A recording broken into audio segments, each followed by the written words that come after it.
हाँ, आप लोग के सामने प्रस्तुत है मनुष्य बनो, पहले मनुष्य तो बनो। इसके विषय में एक छोटा सा कवित्व है और उसके बाद में आप लोग सुनेंगे कि मनुष्य कैसे बना जाए। तब के जमाने में ज्ञानवान लोग रहे, तब के जमाने में ज्ञानवान लोग रहे, अब के जमाने में भैले लुहेड़ा। तब के जमाने में ज्ञानवान लोग रहे, अब के जमाने में भैले लुहेड़ा। तब के जमाने में बैठ चारी भजन कहे, तब के जमाने में बैठ चारी भजन कहे, तब के जमाने में बैठ चारी भजन कहे, अब के जमाने में फाने झमेला, अब के जमाने में फाने झमेला। तब के जमाने में बड़े बड़े लोग रहे, तब के जमाने में बड़े बड़े लोग रहे, तब के जमाने में बड़े बड़े लोग रहे, अब के जमाने में भैले शराबी, अब के जमाने में भैले शराबी। पी के शराब 4 लात कहीं खाई गए, पी के शराब 4 लात कहीं खाई गए। उनहू से बात पूछत झारई नवाबी, उनहू से बात पूछत झारई नवाबी। दारू पी ली और दारू पी करके अगर कोई अगल बगल कुछ बोल रहा है कर रहा है तो उल्टा को उल्टा नवाबी। देखिए आज के इतिहास में, आज इस कलयुग में दारू नर तन पाई विषय मान देही, नर तन पाई विषय मान देही, और सुधा तड़ाक 60 बीस लेही। अमृत को पान नहीं हो रहा है, अमृत को पान करने में मैं नहीं पीऊंगा। माता पिता एक गिलास दूध अगर बना करके दी, बेटा पी लो इसको, नहीं नहीं माँ मैं दूध नहीं पीऊंगा। अरे दूध कैसे पियोगे, दारू तो पहले पी रखे हो। अमृत को पान करने वाला कोई नहीं है, विश्व के ग्रहण करने वाला सब है। कोई दारू पी रहा है, कोई अफीम खा रहा है, कोई भांग खा रहा है, कोई हीरोइन खा रहा है, कोई बीड़ी पी रहा है, कोई तंबाकू पी रहा है, कोई चरस पी रहा है। जितनी विश्व इस संसार में बनी है सबको ग्रहण कर रहा है। अच्छा जीवन बिताने की कोशिश में नहीं है। मांस मदिरा, पहले मदिरा पिया, इसके बाद में मांस। ये शरीर श्मशान, शरीर मंदिर है। ये जो शरीर आप देख रहे हैं मंदिर है, और इस मंदिर में मांस को भेजकर, मांस को ग्रहण कर, उस जिह्वा को जबरदस्ती स्वाद दिलाकर इस मंदिर में डालेंगे आप, उस मुर्दे को इस मंदिर में डालेंगे तो मुर्दा जैसा काम करेगी। मुर्दा का जो काम होता है वही करेगी। ठेठ में कहे हैं जैसा खाओ अन्न और वैसे उपजे मन। मांस को आप ग्रहण करेंगे तो उसी ढंग से आपकी बुद्धि विवेक विचार बनेगी। कितनी कुसंगत की बात है। पशु से भी विस्तर यह मनुष्य हो गया है। पहले मनुष्य बन, हर जीवात्मा पहले मनुष्य तो बनो। पूजा पाठ राम नाम तीर्थ व्रत बाद में करना, पहले मनुष्य बनो। मनुष्य बनने की आवश्यकता है। मनुष्य बनोगे कैसे? मांस को चबा करके, हड्डी को चबा करके मनुष्य बनोगे? कदापित नहीं। भले हर चीज को परित्याग करो। एक औरत थी, कोई बाबा ने पूछा कि तुम्हारी सास कहाँ है?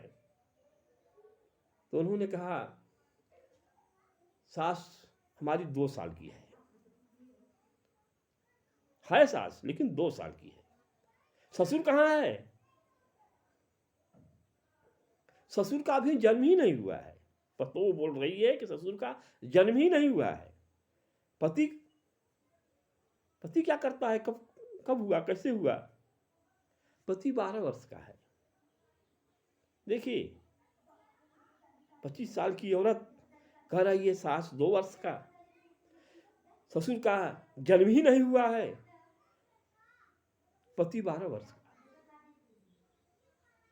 तो मुखिया साहब आ गए, गांव के लोग आ गए, कहें तुमने ऐसा बात क्यों कही उस फकीर से? कहें फकीर को बुला लीजिए। गांव में ही था, उस फकीर भी आ गया। अब वहां पूरा गांव फकीर जुटा है। फकीर से पूछा, क्यों बाबा, इससे तुमने क्या पूछा? भैया मैंने तो पूछा कि तुम्हारी सास कहाँ है? तो उन्होंने कहा सास तो हमारी 2 वर्ष की है। ससुर कहाँ है? ससुर का जन्म ही नहीं हुआ। पति कहाँ है? पति 12 वर्ष का है। सब पूछने लगे, बताओ बेटी इसका मतलब क्या हुआ? तुम झूठ क्यों बोला? तो मैं सही बोली हूँ, झूठ नहीं बोली हूँ। कहा कैसे? ससुर का तुम्हारे जन्म नहीं हुआ, तुम कहाँ से आ गई? जब ससुर का जन्म ही नहीं हुआ तो तुम आई कहाँ से? उन्होंने कहा कि इनके दादा परदादा मांसाहारी थे और मांस खा करके इनको विरासत में दे दिए हैं। आज भी ये मांस चिचोड़ रहे हैं। मनुष्य बने कहाँ है? इनका जन्म हुआ कहाँ है? ये तो राक्षस है। जब ये पहले मनुष्य बने तब ससुर बनेंगे। इन्होंने मनुष्य भी बना नहीं है। तो कहें सास 2 साल की कैसे हुई? 40 साल 60 साल का सास तुम कह रहे हो 2 साल की?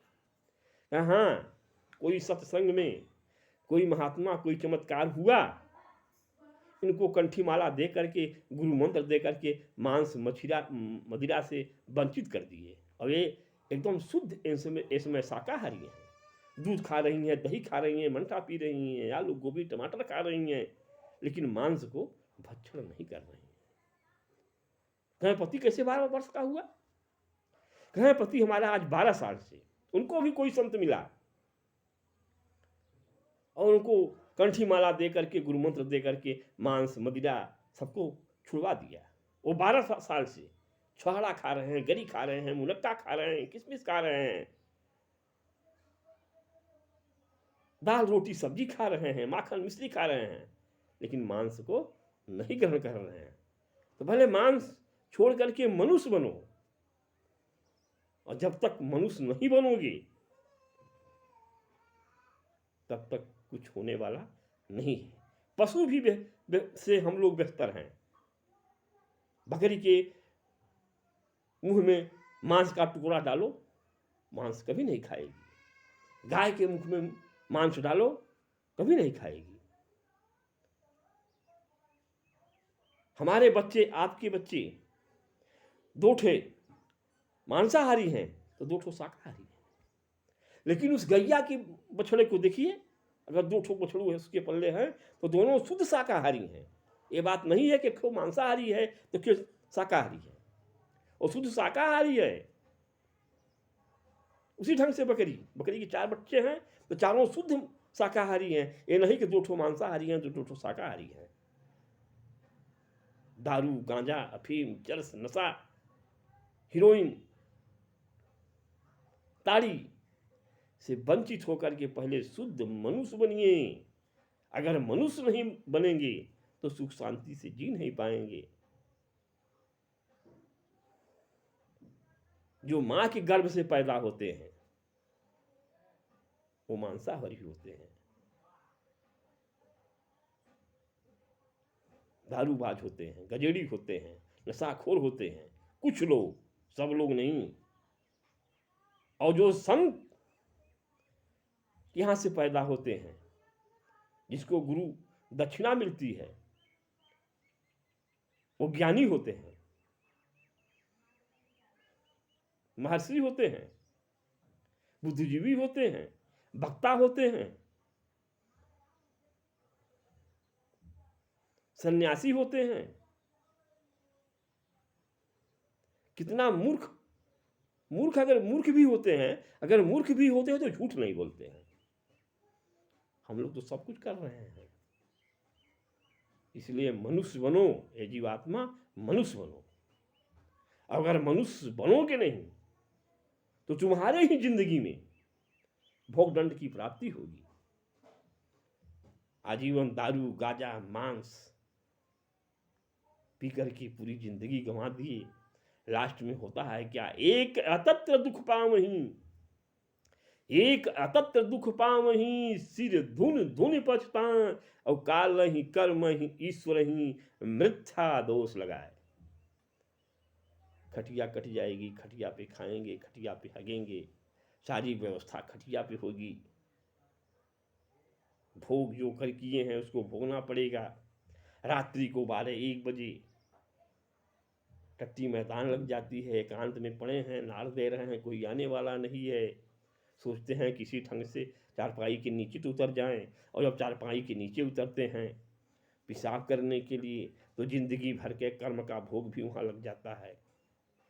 ग्रह ग्रहित पुण्य बात बस, ग्रह ग्रहित पुण्य बात बस, बापर बिच्छी मार, और ताहि पियावे बारुनी, कहतों को उपचार। जब नीचे उतरते हैं तो उनको बिच्छी ने डंस मार दिया। जवानी में कितने लोग को डंस मारा है, हजारों लोगों को डंस मारा है, वहीं हजार लोगों का डंस एक डंस बन करके चपक गया, नार देने लगा। और जब नार देने लगा पूरा घर एकत्रित हुआ और डांटने लगे, तुम्हारा कर्म ऐसा है, या है वाह है, जिंदगी भर कुकर्म किए हो, भोगदंड भोग रहे हो, रात को परेशान कर रहे हो। कहें इनको जिंदगी भर दारू पिए हैं, इनको दारू पिलाओ, और दारू पिला के सुला देते हैं। फिर वही हाल होता है, रात भर सूत जाते हैं, टट्टी मैदान कुल्ला, उसी चारपाई पर सब कुछ हो जाता है। सभी सुबह की हुई आता है, गंध देता है, कहता है भैया बड़ी कष्ट को प्राप्त कर रहे हो आप, बहुत दुख मिल रहा है आपको। तो ये नहीं कहेंगे कि हमारे कर्म का ये भोग है, कहेंगे क्या? एक अतत्र दुख पावहीं, सिर धुन धुन पछताएं, काल ही कर्म ही ईश्वर ही मिथ्या दोष लगाए। भगवान को कहेंगे कि भगवान को ले जाना चाहिए, हमको निरर्थक यहाँ फंसाए हुए हैं। ये नहीं कहेंगे कि हमारे कर्म का भोग है। तो मनुष्य बनिए, बड़े भाग्यमान उस तन पावा, सुर दुर्लभ सब संत है गावा। बड़े भाग्य से मनुष्य का तन मिलता है, तो इस तन को व्यथा मत जाने दीजिए, उसको सही दिशा में ले जाइए। जो दारू पीता है उसका पूरा परिवार कलुषित होता है। जो बच्चा प्यार का भूखा है, छोटा बच्चा है, सोचता है कि पिताजी हमारे आएंगे, हमें कोई खिलौना देंगे या हमें गोद में उठाएंगे। लेकिन जब तुम दारू पी के जाते हो वहाँ, तो दपक के चारपाई के नीचे घुस जाता है कि कहीं मुझे मारने लगे। लड़की शांत हो जाती है, यदि दारू पी के आए हैं। औरत एक शब्द बोलने पर माता बहन भाई कुटुंब नैहर से सासुर तक पूरा बखान देंगे, आप भयभीत होकर के शांत हो जाएगी। एक परिवार जहां रहते हो वो परिवार आपसे दुखित है, हर व्यक्ति को दुख है, बेटा को दुख है, बेटी को दुख है, औरत को दुख है, पिता को दुख है, माता को दुख है। आपके दारू से, आपकी विडंबना से, आपकी करनी से पूरा परिवार ससका है। ये तो यहाँ की बात हो गई।